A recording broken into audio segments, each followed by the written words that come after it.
വചനാഗ്നി വചനാഗ്നി ആത്മാവിൽ അഭിഷേക വചനാഗ്നി വചനാഗ്നി വചനാഗ്നി ആത്മാവിൽ അഭിഷേക വചനാഗ്നി ദേശങ്ങൾ രാജ്യങ്ങൾ ഗോത്രങ്ങൾ വംശങ്ങളെങ്ങും അറിയട്ടെ വചനാഗ്നി ദേശങ്ങൾ രാജ്യങ്ങൾ ഗോത്രങ്ങൾ വംശങ്ങളെങ്ങും പടരട്ടെ വചനാഗ്നി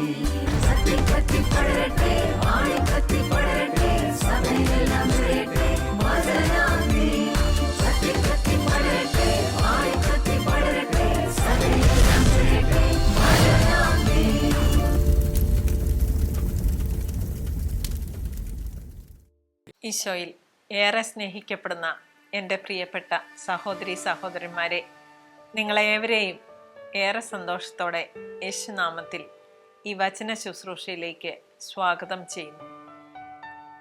നാം ഇന്ന് ധ്യാന വിഷയമാക്കിയിരിക്കുന്ന വചനം 1 കോറിന്തോസ് 8-ാം അധ്യായം 2-ാം വചനമാണ്. വചനം ഇങ്ങനെ പറയുന്നു: അറിവുണ്ടെന്ന് ഭാവിക്കുന്നവർ അറിയേണ്ടത് അറിയുന്നില്ല. അറിവ് ദൈവദാനമാണ്. നമുക്കത് സമ്പാദിക്കാൻ ബുദ്ധിമുട്ടാണ്, എന്നാൽ ദാനമായി ലഭിക്കുന്നതാണ്. ഈ ഒരു വചന ചിന്തയിലേക്ക് കടക്കുന്നതിന് മുൻപ് ഒരു ജീവിത അനുഭവം നിങ്ങളുമായിട്ട് പങ്കുവയ്ക്കാൻ ആഗ്രഹിക്കുകയാണ്. 3 മാസങ്ങൾക്ക് മുമ്പ് വളരെ എളിമയും വിനയവും പ്രാർത്ഥനാ ജീവിതം നയിക്കുന്നതുമായ ഒരു ചേച്ചി ഫോണിൽ വിളിച്ച് ഏറെ കരയുകയും പറയുകയും ഒക്കെ ചെയ്യുകയുണ്ടായി. നന്നായി പ്രാർത്ഥിക്കുന്ന ഒരു കുടുംബമാണ്. ആ വീട്ടിലെ ചേട്ടൻ ഒരു പ്രാർത്ഥനാ ഗ്രൂപ്പിലുണ്ട്. ഒരു ധ്യാന കേന്ദ്രവുമായി അടുത്ത് പ്രവർത്തിച്ച് വരുന്ന ആളുമാണ്. 4 മക്കളുള്ള ഈ കുടുംബത്തിൽ മക്കളെല്ലാവരും നല്ല പ്രാർത്ഥനാ ജീവിതം നയിക്കുന്നവർ തന്നെയാണ്. അതിനൊരു പ്രധാന കാരണം മാതാപിതാക്കൾ 2 പേരും, പ്രത്യേകിച്ച് ഈ ചേട്ടനും ആത്മീയമായി ഏറെ ഉയർന്ന വ്യക്തിത്വങ്ങളായതിനാലാണ്. വളരെ കൃത്യമായ സമയത്ത് രാവിലെയുള്ള പ്രഭാത പ്രാർത്ഥനയും വൈകുന്നേരത്തെ സന്ധ്യാ നമസ്കാരവും അതുകൂടാതെ പേഴ്സണൽ പ്രെയർ, ബൈബിൾ റീഡിങ്, ഇതിനെല്ലാം ഏറെ പ്രാധാന്യം കൊടുത്തുകൊണ്ട് പോയിക്കൊണ്ടിരിക്കുന്ന ഒരു കുടുംബമാണ്. വെളിയിൽ നിന്ന് നോക്കിയാൽ എല്ലാം വളരെ നല്ല രീതിയിൽ പോകുന്നു എന്ന് നമുക്ക് പറയാൻ സാധിക്കും. എന്നാൽ ഈ ചേച്ചിയുടെ സങ്കടം കുടുംബനാഥനായ ചേട്ടനാണ്. കുടുംബത്തെ സംബന്ധിച്ചുള്ള കാര്യങ്ങളിൽ മക്കളുടെ വിദ്യാഭ്യാസപരവും വിവാഹ ജീവിതവുമായി ബന്ധപ്പെട്ട കാര്യങ്ങളിലും ഒക്കെ അന്തിമ തീരുമാനം കൈക്കൊള്ളുന്നത്. ഏറെ ബഹുമാനത്തോടെ കണ്ടിട്ടുള്ള മക്കളും ഭാര്യയും ഇദ്ദേഹം പറയുന്നത് എല്ലാം അംഗീകരിച്ച് കൊടുക്കാറുമുണ്ട്. എന്നാൽ ചേച്ചി പറയുകയാണ്, മക്കളുടെ വിദ്യാഭ്യാസ സംബന്ധമായിട്ടുള്ള തീരുമാനങ്ങൾ എടുക്കുമ്പോഴെല്ലാം പ്രാർത്ഥനയൊക്കെ ഉണ്ട്, പക്ഷേ ശകലം പോലും ചിന്തിച്ചല്ലാത്ത തീരുമാനങ്ങൾ എടുക്കുന്നതിലൂടെ മക്കളുടെ 2 മക്കൾക്ക് നന്നായി കിട്ടിയ പഠിക്കാനുള്ള അവസരങ്ങൾ നിഷേധിക്കപ്പെട്ടിരുന്നു. മാത്രമല്ല, മൂത്ത മകൻ്റെ വിവാഹാലോചന പ്രത്യേകിച്ച് കാരണങ്ങളൊന്നുമില്ല, പക്ഷേ ഏകദേശം ഞാൻ പറയുന്നത് ഇവിടെ നടന്നാൽ മതി എന്നുള്ള ചിന്തയോടെ എടുക്കുന്ന തീരുമാനങ്ങളെല്ലാം കുടുംബത്തിൽ ഒരുപാട് പ്രശ്നങ്ങളും അസംതൃപ്തിയും ഒക്കെ കൊണ്ടുവരുന്നുണ്ട്. ഇത്രയും എല്ലാം പറഞ്ഞതിന് ശേഷം ചേച്ചി പറഞ്ഞു, എൻജിനീയറിങ്ങിന് അഡ്മിഷൻ കിട്ടിയതാണ്. 3ാമത്തെ കുട്ടിയുടെ ഏറ്റവും വലിയ ആഗ്രഹമായിരുന്നു നല്ല ഒരു ഗവൺമെൻറ് കോളേജിൽ അഡ്മിഷൻ കിട്ടിയാൽ മെറിറ്റോടെ പഠിക്കണം, പഠിച്ച് നല്ല ഒരു ഭാവി ജീവിതത്തിലേക്ക് കടക്കണം എന്നത്. എന്നാൽ ചേട്ടൻ നിർബന്ധമായിട്ട് പറഞ്ഞു അത്രേ, ഈ സ്ഥാപനം ഒരു ക്രിസ്ത്യൻ സ്ഥാപനമല്ല എന്നുള്ള ഒറ്റ കാരണത്താൽ ആ സ്ഥാപനത്തെ ഒഴിവാക്കി എൻജിനീയറിങ്ങിന് പോലും അഡ്മിഷൻ കിട്ടാത്ത രീതിയിൽ ഒരു പോളിടെക്നിക് കോഴ്സിന് ഈ കുട്ടിയെ കൊണ്ടാക്കുകയാണ് ചെയ്തത്. പ്രിയപ്പെട്ടവരെ, ആ കുട്ടിയുടെ ഭാവി കുറേയേറെ നാളുകളായിട്ട് അവനൊരു റെബലായി മാറിയിരിക്കുകയാണ്.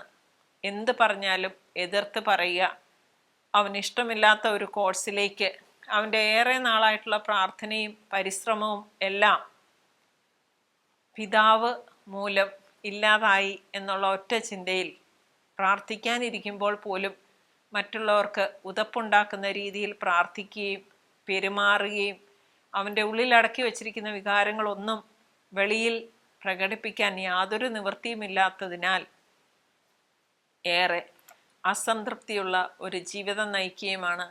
മാതാപിതാക്കളോടും സഹോദരന്മാരോടും ഒക്കെ യാതൊരു സ്നേഹമില്ലാത്ത ഒരു നിലപാടിൽ ഈ കുട്ടി പൊയ്ക്കൊണ്ടിരിക്കുന്നു. അങ്ങേയറ്റം നിർബന്ധിച്ചാൽ മാത്രം പ്രാർത്ഥിക്കും എന്നുള്ള ഒരു അവസ്ഥയിലേക്കും പൊയ്ക്കൊണ്ടിരിക്കുന്നു. ചേച്ചി കരഞ്ഞ് കുറേയേറെ സംസാരിച്ചതിന് ശേഷം ചോദിച്ച ഒരു ചോദ്യമുണ്ട്. ഇങ്ങേർക്ക് ശരിയായിട്ടുള്ള അറിവുണ്ടോ മാഡം? ദൈവത്തോട് ശരിക്കും ആലോചന ചോദിച്ചിട്ടാണോ ഈ തരത്തിലുള്ള തീരുമാനങ്ങളൊക്കെ എടുക്കുന്നത്? ഇത് ഭർത്താവ് എന്ന സ്ഥാനത്ത് നിൽക്കുന്നതിനാലും പിതാവിനെ മക്കളെല്ലാവരും ബഹുമാനിക്കുന്നതിനാലും ആരും തിരിച്ചൊന്ന് സംസാരിക്കാനോ ചോദിക്കാനോ പോലും ആവാത്ത രീതിയിൽ ഞങ്ങളെല്ലാവരും ഒരുപോലെ വിഷമിച്ചുകൊണ്ടിരിക്കുകയാണ്. ചാച്ചനാകട്ടെ ഇതൊന്നും അറിഞ്ഞുമില്ല കേട്ടുമില്ല. അദ്ദേഹം ചെയ്യുന്നതെല്ലാം നല്ലതാണെന്നും പൂർണ്ണതയോടെയാണ് താൻ ചെയ്യുന്നതെന്നുള്ള ഉത്തമ ബോധ്യത്തിൽ പൊയ്ക്കൊണ്ടിരിക്കുന്നു. രണ്ടാമതായിട്ട് ചേച്ചി പറഞ്ഞ ഒരു കാര്യം എന്ന് വെച്ചാൽ മൂത്ത മകൻ്റെ വിവാഹാലോചനയാണ്. നല്ലൊരു ഉയർന്ന ഉദ്യോഗവുമായി ജീവിക്കുന്ന നല്ലൊരു പയ്യനാണ്. എനിക്ക് നന്നായിട്ട് അറിയാവുന്ന ആളുമാണ്. പ്രാർത്ഥിക്കുന്ന ഒരു പെൺകുട്ടിയെ ജീവിത സഖിയായി കിട്ടണമെന്ന് ആഗ്രഹിച്ചും പ്രാർത്ഥിച്ചും ഏറെ നാളുകൾ കഴിഞ്ഞിട്ടും സ്വന്തം സ്ഥാപനത്തിൽ തന്നെ ജോലി ചെയ്യുന്ന ക്രിസ്തീയ വിഭാഗത്തിലുള്ള ആത്മീയ ജീവിതം നയിക്കുന്ന ഒരു പെൺകുട്ടിയെ ഏകദേശം അവരുടെ വീട്ടുകാർ തന്നെയാണ് ആലോചിച്ചു വന്നത്. എന്നാൽ ചെറിയ ഒരു കാരണം ആത്മീയമായിട്ടുള്ളത് അതിൽ പിടിച്ച് വലിയ ഒരു തർക്കമുണ്ടാകുകയും ആ തർക്കത്തിൻ്റെ അവസാനം ഈ ബന്ധം ശരിയാവില്ല എന്ന ഒറ്റ വാക്ക് അല്ലെങ്കിൽ വചനം പറഞ്ഞിട്ട് ആ വിവാഹാലോചനയിൽ നിന്ന് നിഷ്കരുണം പിന്മാറിപ്പോരുകയുമാണ് ചെയ്തത്. ആ മകനും അതുപോലെ കല്യാണം കഴിക്കാനിരുന്ന പെൺകുട്ടിക്കും അവരുടെ വീട്ടുകാർക്കും ഒക്കെ വലിയൊരു ഷോക്കായി. അവർക്കൊരു അഭിപ്രായ സ്വാതന്ത്ര്യം പോലും ഇല്ലാത്ത രീതിയിൽ ഈ ചേട്ടൻ ഇങ്ങനെ അപ്പർ ഹാൻഡ് എടുത്ത് മുന്നോട്ട് പോകുന്നത് ശരിയാണോ എന്ന ചിന്ത ഉണ്ടായിട്ട് കൂടി മക്കളുടെ ഭാവിയാണല്ലോ എന്ന് കരുതി അവർ വന്ന് ക്ഷമ പറഞ്ഞിട്ട് പോലും ആ ബന്ധം തുടരാനായി ഈ ചേട്ടൻ സമ്മതിച്ചില്ലാത്രേ. പ്രിയപ്പെട്ടവരെ, ആ ചേട്ടനുമായിട്ട് സംസാരിക്കുകയുണ്ടായി. ചേട്ടൻ എന്നോട് പറഞ്ഞ കാര്യം ഞാൻ നന്നായിട്ട് പ്രാർത്ഥിച്ചിട്ട് എടുത്ത തീരുമാനമാണ്. ഈ രീതിയിലുള്ള ബന്ധങ്ങളൊന്നും നമുക്ക് ശരിയാവില്ല. അതിൽ കൂടുതൽ സംസാരിക്കാൻ ചേട്ടൻ തയ്യാറായതുമില്ല. എന്നാൽ വചനവുമായി ബന്ധപ്പെട്ട് നോക്കിയപ്പോൾ നമുക്കേവർക്കും ഇന്ന് ഈ വചന ചിന്തകളിലൂടെ കടന്നു പോകുമ്പോൾ മനസ്സിലാവുന്ന ഒരു യാഥാർത്ഥ്യമാണ് പ്രാർത്ഥനാ ജീവിതം യേശുവിൽ നിന്ന് ദാനമായി കിട്ടുന്ന അറിവുമായി ബന്ധപ്പെട്ടാൽ മാത്രമേ ശരിയായിട്ടുള്ള തീരുമാനങ്ങളും കാഴ്ചപ്പാടുകളും എല്ലാം നമുക്കുണ്ടാകൂ. വചനത്തെ മുറുകെ പിടിച്ചുകൊണ്ട് നല്ല അറിവ് ലഭിച്ചവർക്ക് മാത്രമേ വിട്ടുവീഴ്ചയോടെ തീരുമാനങ്ങൾ എടുക്കാനായിട്ട് സാധിക്കുകയുള്ളൂ. മറ്റൊരു ആളെ യേശുവിൽ നിന്ന് അകറ്റുന്ന രീതിയിൽ, തെറ്റാണെങ്കിൽ കുഴപ്പമില്ല, ശരിയുടെ ജീവിതം നയിക്കുന്നവരെ പ്രാർത്ഥനയിൽ നിന്നും ദൈവചിന്തയിൽ നിന്നും പിന്തിരിപ്പിക്കുന്ന രീതിയിലുള്ള സംസാരവും പെരുമാറ്റവും ഉണ്ടാകുന്നുണ്ടോ എന്ന് നാം ആത്മപരിശോധന നടത്തേണ്ടിയിരിക്കുന്നു. ഏറെ ദൈവസന്നിധിയിൽ ധ്യാനിച്ചപ്പോൾ ഇതുമായി ബന്ധപ്പെട്ട ഏതാനും വചനങ്ങൾ ലഭിക്കുകയുണ്ടായി. അത് നമുക്ക് ഏവർക്കും ഫലം ചെയ്യും. ആത്മീയമായിട്ടുള്ള അവസ്ഥയെപ്പറ്റി അല്പം ഒന്ന് അവലോകനം നടത്താനും എന്തെങ്കിലും മാറ്റം വരുത്തണമെന്ന് പരിശുദ്ധാത്മാവ് പ്രചോദിപ്പിക്കുന്നെങ്കിൽ അതനുസരിച്ച് ഇനിയുള്ള ജീവിതം ക്രമപ്പെടുത്താനും ഈ വചനങ്ങൾ നമ്മളെ നയിക്കും എന്നതിൽ യാതൊരു സംശയവുമില്ല. നമ്മുടെ അധികാരവും നമ്മുടെ ഒന്നാം സ്ഥാനവും എല്ലാം നിലനിർത്തിക്കൊണ്ട് ആണ് നാം തീരുമാനമെടുക്കുന്നത് എങ്കിൽ പോലും നമ്മളെ ആശ്രയിച്ച് കഴിയുന്ന ഒരുപാട് ആൾക്കാരുണ്ട്. അവർക്ക് മനസ്സിനും ആത്മീയമായിട്ടുള്ള പ്രാർത്ഥനയ്ക്കും ഒക്കെ മുടക്കം വരുത്തുന്നതാണോ നമ്മുടെ സംസാരവും പ്രവർത്തനവും തീരുമാനങ്ങളും എന്ന് ദൈവസന്നിധിയിൽ വചനം കണ്ണാടിയാക്കി വെച്ച് നാം നമ്മെ തന്നെ പരിശോധിക്കേണ്ടിയിരിക്കുന്നു. ഇതുമായി ബന്ധപ്പെട്ട ഏതാനും വചനങ്ങളിലേക്ക് നമുക്ക് കടക്കാം. 1 കൊറിന്തോസ് 8-ാം അധ്യായം, ആ അധ്യായത്തിൻ്റെ ആദ്യ ഭാഗം തന്നെ വിഗ്രഹങ്ങൾക്ക് അർപ്പിച്ച ഭക്ഷണത്തെപ്പറ്റി പറയുന്നതാണ്. അപ്പോൾ അതിലെ ഒരു പ്രധാന വചനമാണ് നാം ഇന്ന് ധ്യാനിക്കുന്നത്. 2-ാം വചനം ഇങ്ങനെ പറയുന്നു: അറിവുണ്ടെന്ന് ഭാവിക്കുന്നവൻ അറിയേണ്ടത് അറിയുന്നില്ല. 3-ാം വചനം അതിനോട് ഇങ്ങനെ കൂട്ടിച്ചേർത്ത് നമുക്ക് കാണാൻ സാധിക്കും: എന്നാൽ ദൈവം തന്നെ സ്നേഹിക്കുന്നവനെ അംഗീകരിക്കുന്നു. തീർച്ചയായും ദൈവം സ്നേഹിക്കുന്നവനെ ദൈവം അംഗീകരിക്കുക തന്നെ ചെയ്യും. അത് എത്ര എളിയ സ്ഥിതിയിലുള്ള ഒരു മകനാണോ മകളാണോ ആരുമാകട്ടെ, അവർക്ക് അഭിപ്രായം പറയാൻ സാധിക്കുന്നില്ല, തീരുമാനങ്ങൾ സ്വയം എടുക്കാൻ സാധിക്കുന്നില്ല, മറ്റുള്ളവരുടെ തീരുമാനങ്ങൾക്ക് ഒത്തുപോകാനേ സാധിക്കുന്നുള്ളൂ. എങ്കിൽ പോലും താൻ സ്നേഹിക്കുന്നവനെ ദൈവം അംഗീകരിക്കുന്നു എന്ന് നാം മനസ്സിലാക്കി തന്നെ വേണം. ജോബിൻ്റെ പുസ്തകം 37-ാം അധ്യായം 24-ാം വചനം ഇങ്ങനെ പറയുന്നു: ആകയാൽ മനുഷ്യൻ അവിടുത്തെ ഭയപ്പെടുന്നു, ജ്ഞാനികളെന്ന് ഭാവിക്കുന്നവരെ അവിടുന്ന് ഗൗനിക്കുന്നില്ല. ശരിക്കും നമുക്ക് ദാനമായി കിട്ടിയ അറിവുകൾ ദൈവസന്നിധിയിലിരുന്ന് ഏറെ പ്രാർത്ഥനയോടെ മാത്രമേ നാം പ്രയോഗിക്കാൻ പാടുള്ളൂ.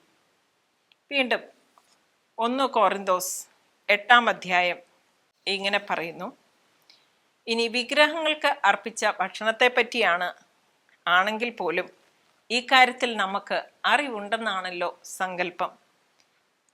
അറിവ് അഹന്ത ജനിപ്പിക്കുന്നു, സ്നേഹമോ ആത്മീയ ഉത്കർഷം വരുത്തുന്നു.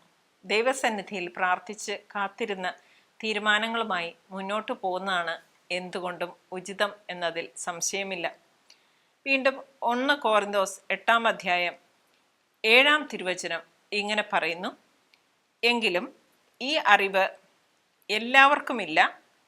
ഇതുവരെ വിഗ്രഹങ്ങളുമായി ബന്ധപ്പെട്ട് ജീവിച്ച ചിലർ ഭക്ഷിക്കുന്നത് വിഗ്രഹ ആരാധകരുടെ മനോഭാവത്തോടു കൂടിയാണ്. നാം എന്ത് തീരുമാനം എടുക്കുമ്പോഴും ആർക്കുപദേശം കൊടുക്കുമ്പോഴും നമ്മുടെ മനോഭാവം എന്താണ് എന്നുകൂടെ നാം ചിന്തിക്കേണ്ടിയിരിക്കുന്നു. നമ്മുടെ ഇഷ്ടം മാത്രം നടക്കണം എന്ന മനോഭാവത്തോടെ ആണോ നാം ചിന്തിക്കുന്നതും തീരുമാനങ്ങൾ എടുക്കുന്നതും എന്ന് വിചിന്തനം ചെയ്യണമെന്നാണ് വചനം നമ്മെ പഠിപ്പിക്കുന്നത്. 1 കൊറിന്തോസ് 8-ാം അധ്യായം തന്നെ 11-ാം തിരുവചനം ഇങ്ങനെ പറയുന്നു: അങ്ങനെ നിന്റെ അറിവ് ക്രിസ്തു ആർക്കു വേണ്ടി മരിച്ചോ ആ ബലഹീന സഹോദരന് നാശകാരണമായി തീരുന്നു. ഒരിക്കലും മറ്റുള്ളവരുടെ നാശം ദൈവം ആഗ്രഹിക്കുന്നില്ലല്ലോ. ചെറിയവരിൽ ഒരുവനെ പോലും നഷ്ടപ്പെടാൻ കർത്താവ് ആഗ്രഹിക്കുന്നില്ല. തന്നെ സ്നേഹിക്കുന്നവരെ അംഗീകരിക്കുന്ന ദൈവത്തോട് ഏറെ പ്രാർത്ഥന ചോദിച്ചതിന് ശേഷം വേണം നാം മുന്നോട്ട് പോകാൻ എന്നതിൽ സംശയമില്ല. വീണ്ടും നമുക്ക് കാണാൻ സാധിക്കും സുഭാഷിതങ്ങളുടെ പുസ്തകം 3-ാം അധ്യായം 13-ാം വചനം ഇങ്ങനെ പറയുന്നു: അറിവ് ലഭിക്കുന്നവനും ജ്ഞാനം നേടുന്നവനും ഭാഗ്യവാനാണ്. അറിവ് ലഭിക്കുന്നു എന്ന് പറയുമ്പോൾ ദൈവത്തിൽ നിന്ന് ദാനമായാണ് അറിവ് ലഭിക്കുന്നത്. ജ്ഞാനം സമ്പാദിക്കാനായി നമുക്ക് പ്രാർത്ഥിക്കുകയും പ്രയത്നിക്കുകയും എല്ലാം ചെയ്യാം എന്നാണ് വചനം കാണിക്കുന്നത്. ജോബിൻ്റെ പുസ്തകം 28-ാം അധ്യായം 20-ാം വചനം ഇങ്ങനെ പറയുന്നു: അപ്പോൾ ജ്ഞാനം എവിടെ നിന്ന് വരുന്നു, അറിവ് എവിടെ സ്ഥിതി ചെയ്യുന്നു? ഇത് രണ്ട് സ്ഥിതി ചെയ്യുന്നത് ദൈവത്തിലാണ്. ദൈവത്തോട് സൗഹൃദമുള്ളവർക്കാണ് ജ്ഞാനവും അറിവും ലഭിക്കുന്നത് എന്നാണല്ലോ വചനം പറയുന്നത്. സങ്കീർത്തനം 139-ാം അധ്യായം 6-ാം വചനം ഇങ്ങനെ പറയുന്നു: ഈ അറിവ് എന്നെ വിസ്മയിപ്പിക്കുന്നു, എനിക്ക് അപ്രാപ്യമാം വിധം അത് ഉന്നതമാണ്. എത്രയെല്ലാം അറിവ് നേടി എന്ന് നാം ചിന്തിച്ചാലും ദൈവത്തിൻ്റെ അറിവിൻ്റെ അടുത്തുപോലും അത് നമ്മെ കൊണ്ടെത്തിക്കില്ല. എനിക്ക് അപ്രാപ്യമാം വിധം അത് ഉന്നതമാണ്. എനിക്ക് അറിവുണ്ട് എന്നൊരിക്കലും ഞാൻ ചിന്തിക്കാൻ പാടില്ല. അങ്ങനെ ചിന്തിച്ചാൽ ദൈവത്തിൻ്റെ ദാനമായ അറിവ് നമ്മളിൽ നിറയുന്നതിന് അത് തടസ്സമായി തീരും എന്നതിൽ സംശയമില്ല. വീണ്ടും സുഭാഷിതങ്ങളുടെ പുസ്തകം 2-ാം അധ്യായം 10-ാം തിരുവചനം ഇങ്ങനെ പറയുന്നു: ജ്ഞാനം നിന്റെ ഹൃദയത്തിൽ നിറയുകയും അറിവ് ആത്മാവിനെ ആഹ്ലാദിപ്പിക്കുകയും ചെയ്യും. മനസ്സാക്ഷിയിൽ ആത്മാവിൽ സന്തോഷമുണ്ടെങ്കിൽ അത് ദൈവത്തിൻ്റെ അറിവാണ് എന്ന് നമുക്ക് ഒട്ടും ബുദ്ധിമുട്ട് കൂടാതെ മനസ്സിലാക്കാൻ സാധിക്കും. സുഭാഷിതങ്ങളുടെ പുസ്തകം 2-ാം അധ്യായം 11-ാം വചനം ഇങ്ങനെ പറയുന്നു: വിവേചന ശക്തി നിന്നെ കാത്തുകൊള്ളുകയും അറിവ് നിന്നെ സംരക്ഷിക്കുകയും ചെയ്യും. തെറ്റിൻ്റെ വഴിയെ പോകാനും തെറ്റായ തീരുമാനങ്ങൾ എടുക്കാനും മറ്റുള്ളവരെ വേദനിപ്പിക്കാനും നമുക്കൊരിക്കലും ഇടയാക്കുകയില്ല. ശരിയായ അറിവ് നമ്മുടെ ഓരോ വചനത്തിലും പ്രവൃത്തിയിലും നമ്മെ സംരക്ഷിക്കും എന്നതിൽ യാതൊരു സംശയവുമില്ലാത്ത. സുഭാഷിതങ്ങളുടെ പുസ്തകം 12-ാം അധ്യായം 23-ാം വചനം ഇങ്ങനെ പറയുന്നു: വിവേകി തൻ്റെ അറിവ് മറച്ചുവെക്കുന്നു, ഭോഷൻ തൻ്റെ ഭോഷത്വം വിളംബരം ചെയ്യുന്നു. എല്ലാ കാര്യത്തിലും നമുക്ക് ലഭിക്കുന്ന അറിവ് പങ്കുവയ്ക്കാൻ യഥാർത്ഥമായ അറിവുള്ളവൻ മടിക്കുന്നു എന്നാണ് പറയുക. ഭോഷൻ ഭോഷത്വം പറഞ്ഞുകൊണ്ടേയിരിക്കുന്നിടത്ത് ജ്ഞാനി തൻ്റെ അറിവ് വെളിപ്പെടുത്തിയിട്ട് പ്രയോജനമൊന്നുമില്ലല്ലോ. ശരിയായ സമയത്ത് ദൈവത്തോട് ആലോചന ചോദിച്ചിട്ട് മാത്രമേ ശരിയായ അറിവുള്ളവൻ അത് വെളിപ്പെടുത്തി കൊടുക്കുകയുള്ളൂ എന്നാണ് വചനം പറയുന്നത്. വീണ്ടും സുഭാഷിതങ്ങളുടെ പുസ്തകം 15-ാം അധ്യായം 7-ാം തിരുവചനം ഇങ്ങനെ പറയുന്നു: വിവേകികളുടെ അധരങ്ങൾ അറിവ് പരത്തുന്നു, ഭോഷന്മാരുടെ മനസ്സ് അങ്ങനെയല്ല. ശരിയായിട്ടുള്ള ഒരു അവസരത്തിൽ വിവേകി അളന്നു തൂക്കി തൻ്റെ അറിവ് പ്രയോഗിക്കുന്നു, ഭോഷൻ ഭോഷത്വം സംസാരിച്ചു കൊണ്ടേയിരിക്കുന്നു. വീണ്ടും പ്രഭാഷണങ്ങളുടെ പുസ്തകം 1-ാം അധ്യായം 5-ാം തിരുവചനം: വിവേകപൂർണമായ അറിവ് അനാദിയാണ്, അനന്തമാണ്. എന്നാൽ അത് ദൈവത്തോട് ചേർന്ന് സ്ഥിതി ചെയ്യുന്നവർക്കാണ് ലഭിക്കുന്നത്. സുഭാഷിതങ്ങളുടെ പുസ്തകം 1-ാം അധ്യായം 7-ാം തിരുവചനം ഇങ്ങനെ പറയുന്നു: ദൈവഭക്തിയാണ് അറിവിൻ്റെ ഉറവിടം. ദൈവഭക്തൻ ശരിയായ അറിവിൻ്റെ അടിസ്ഥാനത്തിലേ സംസാരിക്കുകയുള്ളൂ. ഒരു കാര്യം സംസാരിക്കുകയോ തീരുമാനിക്കുകയോ ചെയ്യുന്നതിന് മുമ്പ് ദൈവത്തോട് ഏറെ നേരം പ്രാർത്ഥനയിലായിരുന്നതിന് ശേഷം മാത്രമാണ് അറിവ് വെളിപ്പെടുത്തി കിട്ടുന്നത്. ഫിലമോൻ്റെ പുസ്തകം 1-ാം അധ്യായം 6-ാം തിരുവചനം ഇതിനെല്ലാം സംഗ്രഹിച്ച് ഇങ്ങനെ പറയുന്നു: ക്രിസ്തുവിലുള്ള ഐക്യം മൂലം സകല നന്മകളെയും കുറിച്ച് നമുക്ക് ലഭിക്കുന്ന അറിവ് ആഴമേറിയതാകാൻ വിശ്വാസത്തിലുള്ള നിന്റെ ഭാഗഭാഗിത്വം സഹായകമാകട്ടെ എന്ന് ഞാൻ പ്രാർത്ഥിക്കുന്നു. അറിവ് ആഴമുള്ളതാണെങ്കിൽ വിശ്വാസം അടിയുറച്ചതായിരിക്കണം, ദൈവത്തോട് ചേർന്ന് നിൽക്കുന്നതായിരിക്കണം എന്നല്ലേ ഈ വചനം നമ്മെ ഉദ്ബോധിപ്പിക്കുന്നത്. ഇനിയും മറ്റൊരവസരത്തിൽ ഒരു ചെറിയ ക്ലാസ് എടുക്കാനായി അമ്മമാരുടെ ഒരു സംഘടനയിലേക്ക് കടന്നു ചെല്ലുകയുണ്ടായി. ക്രിസ്ത്യൻ ബേസുള്ള ഈ സംഘടനയിലേക്ക് കടന്നു ചെന്നപ്പോൾ അതിലെ പല ആൾക്കാരുമായിട്ട് ക്ലാസ് എടുക്കുന്നതിന് മുമ്പും അതിനുശേഷവും എല്ലാം സംസാരിക്കാനിടയായി. അതിൽ 2-3 ചേച്ചിമാർ പങ്കുവച്ച ഒരു വിവരമുണ്ട്. ഈ സംഘടനയുടെ ഉന്നത സ്ഥാനത്തിരിക്കുന്നവർ ഏകപക്ഷീയമായ തീരുമാനങ്ങൾ എടുത്ത് മുന്നോട്ട് പോയിക്കൊണ്ടിരിക്കുകയാണ്. ഒരു ക്രിസ്ത്യൻ സംഘടന ക്രിസ്തീയ മൂല്യങ്ങളിൽ അടിയുറച്ചതായി മുന്നോട്ട് പോകണം എന്ന് ആഗ്രഹിക്കുന്ന ഒരുപാട് അംഗങ്ങൾ ആ സംഘടനയിൽ ഉണ്ടായിട്ട് പോലും ഉന്നത സ്ഥാനീയരായ നേതാക്കന്മാരുടെ ഏകപക്ഷീയമായ അറിവ് ഇല്ലാത്ത തീരുമാനങ്ങളാണ് മിക്കവാറും ഈ സംഘടനയിൽ നടപ്പിലാക്കിക്കൊണ്ടിരിക്കുന്നത്. നേതൃസ്ഥാനത്തുള്ളവരും അധ്യാപകരും ഉന്നത സ്ഥാനം കൈയാളുന്നവരും ശരിയായ അറിവ് സർവേശ്വരനിൽ നിന്ന് ലഭിക്കാൻ ശക്തമായി പ്രാർത്ഥിക്കേണ്ടിയിരിക്കുന്നു.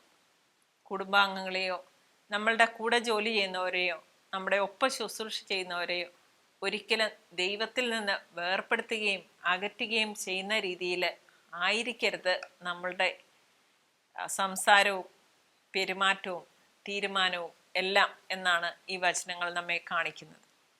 വീണ്ടും ചില വചനങ്ങൾ പറയുന്നു, ശരിയായ അറിവ് ഇല്ല എങ്കിൽ ഉണ്ടാകാവുന്ന ഭവിഷ്യത്തുകളെക്കുറിച്ച് വചനം വീണ്ടും പറയുന്നു.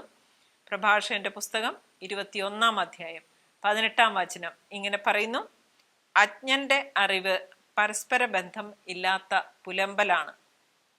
കൂടുതൽ സംസാരം വരുമ്പോൾ തന്നെ അത് അറിവില്ല എന്നാണ് കാണിക്കുന്നത് എന്നാണ് വചനം പറയുന്നത്. സുഭാഷിതങ്ങളുടെ പുസ്തകം 26 16 വചനം ഇങ്ങനെ പറയുന്നു: വകതിരിവോടെ സംസാരിക്കാൻ കഴിവുള്ള 7 പേരെക്കാൾ വിവേകിയാണ് താനെന്ന് അലസൻ ഭാവിക്കുന്നു.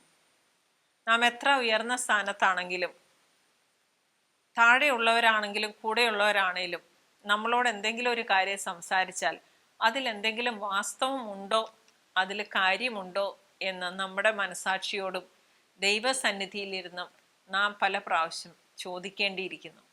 നമ്മുടെ തീരുമാനത്തിലും നമ്മുടെ ചിന്തകളിലും തെറ്റുണ്ട് എന്ന് മനസ്സിലായാൽ തീർച്ചയായും നമ്മുടെ ചിന്താഗതിയും തീരുമാനവും മാറ്റാൻ നാം തയ്യാറാവുക തന്നെ വേണം. വീണ്ടും ഗലാത്യക്കാർക്ക് എഴുതിയ ലേഖനം 6 തിരുവചനം ഇങ്ങനെ പറയുന്നു: ഒരുവൻ താൻ ഒന്നുമല്ലാതായിരിക്കെ എന്തോ ആണെന്ന് ഭാവിക്കുന്നെങ്കിൽ അവൻ തന്നെ തന്നെ വഞ്ചിക്കുന്നു. പൂർണ്ണമായ അറിവ് നമുക്ക് ആർക്കുമില്ലല്ലോ. നമ്മുടെ ചിന്തകളിലും നമ്മുടെ പ്രവൃത്തികളിലും നമ്മുടെ തീരുമാനങ്ങളിലും എല്ലാം മാനുഷികമായിട്ടുള്ള തെറ്റ് കടന്നുകൂടാനുള്ള എല്ലാ സാധ്യതയുമുണ്ട്. കാരണം നാം മനുഷ്യരാണല്ലോ. പക്ഷേ അങ്ങനെ തെറ്റുണ്ടായി എന്നൊരു ചിന്തയോ ഒരു വെളിപ്പെടുത്തലോ നമുക്ക് ലഭിച്ചാൽ തീർച്ചയായിട്ടും ദൈവസന്നിധിയിലിരുന്ന് അതേപ്പറ്റി കൂടുതൽ പ്രാർത്ഥിച്ച് ഉചിതമായ തീരുമാനങ്ങൾ നാം കൈക്കൊള്ളുക തന്നെ വേണം. തീത്തോസ് 1:16 ഇങ്ങനെ പറയുന്നു: തങ്ങൾ ദൈവത്തെ അറിയുന്നു എന്ന് അവർ ഭാവിക്കുന്നു, എന്നാൽ പ്രവൃത്തികൾ വഴി അവിടുത്തെ നിഷേധിക്കുകയും ചെയ്യുന്നു. അവർ വെറുക്കപ്പെടേണ്ടവരും അനുസരണമില്ലാത്തവരും ഒരു സൽപ്രവൃത്തിക്കും കഴിവില്ലാത്തവരുമാണ്. നാം എപ്പോഴും ദൈവസന്നിധിയിൽ എളിമയോടും വിനയത്തോടും കൂടി നിന്ന് നമ്മളുടെ ഓരോ വഴികളും ശരിയാണോ എന്ന് വചനം ഉപയോഗിച്ച് പരിശോധിച്ച് ഉറപ്പാക്കിയതിന് ശേഷം മാത്രമേ പ്രവർത്തിക്കാൻ പാടുള്ളൂ. ചില ചിന്തകൾ പോലും നമ്മുടെ ഉള്ളിൽ കടന്നുകൂടുന്നത് അത് മാനുഷികമായിരിക്കും, ഒരിക്കലും ദൈവികമായിരിക്കില്ല. ദൈവം മനസ്സിലാക്കുന്ന പോലെ ആയിരിക്കില്ല നാം മറ്റുള്ളവരെ മനസ്സിലാക്കിക്കൊണ്ടിരിക്കുന്നത്. ഈ വചനങ്ങളിലൂടെ എല്ലാം നാം കടന്നു പോവുകയുണ്ടായി. ശരിയായ അറിവ് അത്യുന്നതനിൽ നിലനിൽക്കുന്നു എന്നും അത് നാം ആഗ്രഹിച്ചും പ്രയത്നിച്ചും സമ്പാദിച്ചതല്ല എന്നും ദൈവത്തിൻ്റെ ദാനമാണ് എന്നും നാം മനസ്സിലാക്കേണ്ടിയിരിക്കുന്നു. റോമ 9:16 ഇങ്ങനെ പറയുന്നുണ്ടല്ലോ: മനുഷ്യൻ്റെ ആഗ്രഹമോ പ്രയത്നമോ അല്ല, ദൈവത്തിൻ്റെ ദയയാണ് എല്ലാറ്റിൻ്റെയും അടിസ്ഥാനം. അറിവിൻ്റെ ഉടയവനായ ദൈവത്തോട് ചേർന്ന് നിന്ന് ഏറെ പ്രാർത്ഥിച്ചും ആലോചിച്ചും നമ്മുടെ പ്രവർത്തനങ്ങൾ ക്രമീകരിക്കാൻ ഈ പറഞ്ഞ വചനങ്ങൾ എല്ലാം നമ്മെ സഹായിക്കും എന്നതിൽ യാതൊരു സംശയവുമില്ല. പ്രിയപ്പെട്ടവരെ, നമുക്ക് നമ്മുടെ കുടുംബത്തെപ്പറ്റി ചിന്തിക്കാം, നാം ആയിരിക്കുന്ന സ്ഥാപനങ്ങളിലെ അവസ്ഥയെപ്പറ്റി ചിന്തിക്കാം, നാം ആയിരിക്കുന്ന സമൂഹത്തെപ്പറ്റി ചിന്തിക്കാം. പല അധികാരങ്ങളും നമുക്ക് നൽകപ്പെട്ടിട്ടുണ്ടാവും. ദൈവത്താൽ നിയോഗിക്കപ്പെട്ടവരും മനുഷ്യരാൽ നിയോഗിക്കപ്പെട്ടവരും ഒക്കെ ആയിരിക്കുമ്പോഴും ദാവീദിനൊക്കെ തെറ്റ് സംഭവിച്ച പോലെ ഏതു സമയവും നമ്മുടെ ആലോചനകൾക്കും നമ്മുടെ തീരുമാനങ്ങൾക്കും നമ്മുടെ ചിന്തകൾക്കും തെറ്റുകൾ കടന്നു വരാം എന്നുള്ള ഒരു ചിന്തയിലേക്ക് നയിക്കാൻ ഇന്നത്തെ ഈ വചനങ്ങളെല്ലാം നമ്മെ സഹായിക്കട്ടെ. കുടുംബനാഥന്മാരും കുടുംബനാഥകളും മക്കളോടുള്ള പെരുമാറ്റത്തിലും തിരിച്ച് മക്കൾ മാതാപിതാക്കളോടുള്ള പെരുമാറ്റത്തിലും പറയുന്നതെല്ലാം സത്യമാണോ, കാര്യമുള്ളതാണോ എന്ന് ചിന്തിക്കേണ്ടിയിരിക്കുന്നു. അതുപോലെ മേലധികാരികൾ കീഴ് ജീവനക്കാരോടുള്ള പെരുമാറ്റം, അധ്യാപകർ വിദ്യാർത്ഥികളോടുള്ള പെരുമാറ്റം, തിരിച്ചുള്ള പെരുമാറ്റം, ഇതെല്ലാം ശരിയായ അറിവിൻ്റെ അടിസ്ഥാനത്തിലാണോ എന്ന് ചിന്തിക്കുമ്പോൾ ഈ വചനം എന്തുകൊണ്ടും സാർത്ഥകമാകുന്നു. അറിവുണ്ടെന്ന് ഭാവിക്കുന്നവർ അറിയേണ്ടത് അറിയുന്നില്ല. നമ്മുടെ അറിവിൻ്റെ അപൂർണത നമ്മെ മനസ്സിലാക്കി തരാൻ കർത്താവ് എന്നീ വചനങ്ങളെല്ലാം ഉപയോഗിച്ചിരിക്കുകയാണ്. നമുക്ക് ദൈവസന്നിധിയിൽ എളിമയും വിനയമുള്ളവരായിരിക്കാം. നമ്മുടെ സ്ഥാനത്തിരുന്നു കൊണ്ട് നാം അറിവുണ്ടെന്ന് ഭാവിക്കുമ്പോൾ അറിയേണ്ട ചില കാര്യങ്ങൾ അറിയാതെ പോകുന്നില്ലേ എന്ന് നമുക്ക് സ്വയം പരിശോധന നടത്താം. നമ്മുടെ എല്ലാ പോരായ്മകൾക്കും കർത്താവിന് മുമ്പിൽ നമുക്ക് ഏറ്റുപറയാം. അവിടെ നിന്ന് അറിവ് ധാരാളമായി നമുക്ക് ദാനമായി ലഭിക്കാൻ ഇടയാകട്ടെ. നമുക്ക് നമ്മുടെ കണ്ണുകളെ അടയ്ക്കാം, പ്രാർത്ഥനയിലേക്ക് കടക്കാം.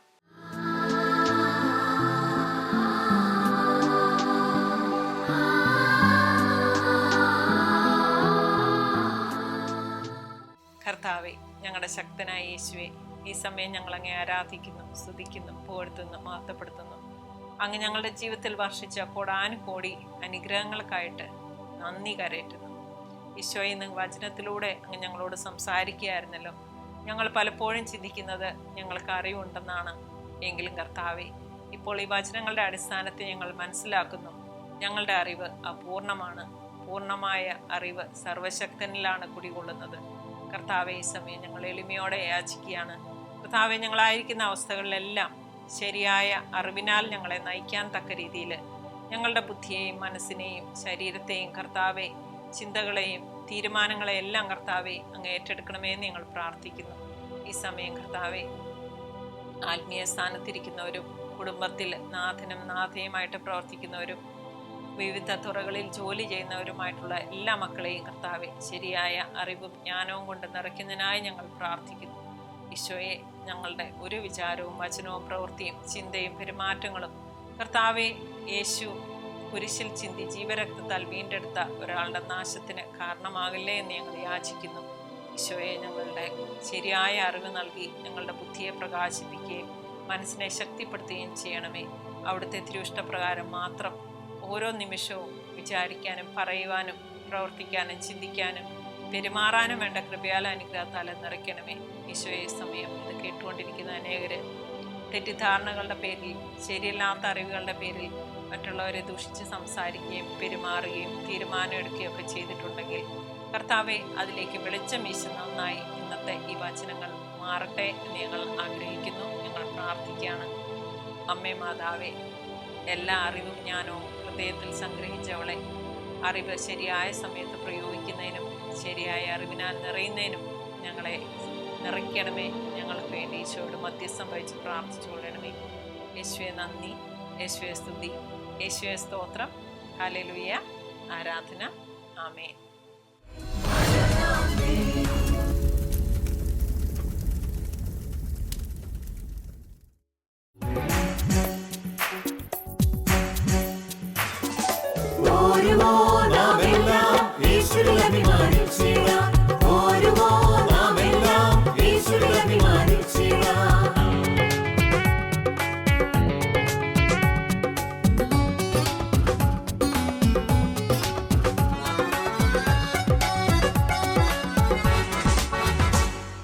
നമ്മുടെ നാഥൻ ഒലിവുമലയിൽ അന്ന് നൽകിയ മിഷൻ ദൂത് തലമുറ തലമുറ കൈമാറി കെടാതെ ഞങ്ങൾ ഘോഷിക്കും, കെടാതെ ഞങ്ങൾ